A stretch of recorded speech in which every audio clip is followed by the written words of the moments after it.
আসসালামু আলাইকুম প্রিয় এইচএসসি শিক্ষার্থীরা, আশা করি তোমরা ভালো আছো। আজকে আমরা এসকিউএল কমান্ডের মাধ্যমে কিভাবে তুমি আসলে কোনো টেবিলকে ফাঁকা করতে পারবে, একটি ডেটাবেজের যে কোনো ডেটা টেবিলকে খালি করতে পারবে সেই কমান্ডটি দেখব।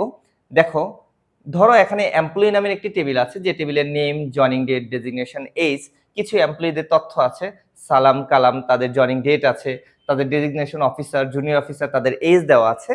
এখন তোমার মনে হলো যে তুমি এই ডাটাগুলোকে সরিয়ে ফেলে পুরো টেবিলটি ফাঁকা করতে চাচ্ছ এবং এই টেবিলের নতুন ডেটা পরবর্তীতে হয়তো এন্ট্রি করবে।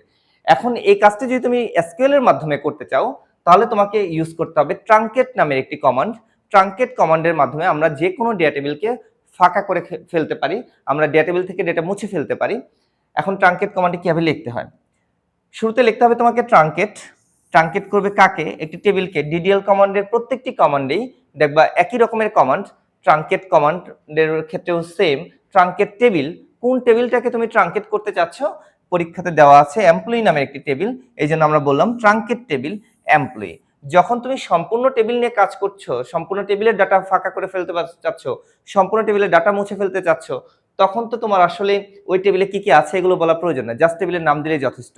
তো আমরা বললাম ট্রাঙ্কেট করবো আমি একটি টেবিলকে। কোন টেবিলটা? সেটা হচ্ছে এমপ্লয়ি টেবিল। এইভাবে যে কোনো টেবিলের সম্পূর্ণ ডাটা তুমি খালি করতে পারবে, টেবিলটির ডাটাগুলো মুছে ফেলতে পারবে। আমাদের আউটপুটে এই ধরনের একটি টেবিলকে আমি দিয়ে দিয়েছি, তাই যেন তুমি বুঝতে পারো যে মূল টেবিল কি ছিল আর পরবর্তীতে চেঞ্জ হওয়ার পর ডাটাগুলো ফেলে দেওয়ার পরে এখন টেবিলটির বর্তমান অবস্থা কি। আশা করি বুঝতে পেরেছো। পরবর্তী ক্লাসে নতুন কোনো কমান্ড নিয়ে কথা হবে। আসসালামু আলাইকুম।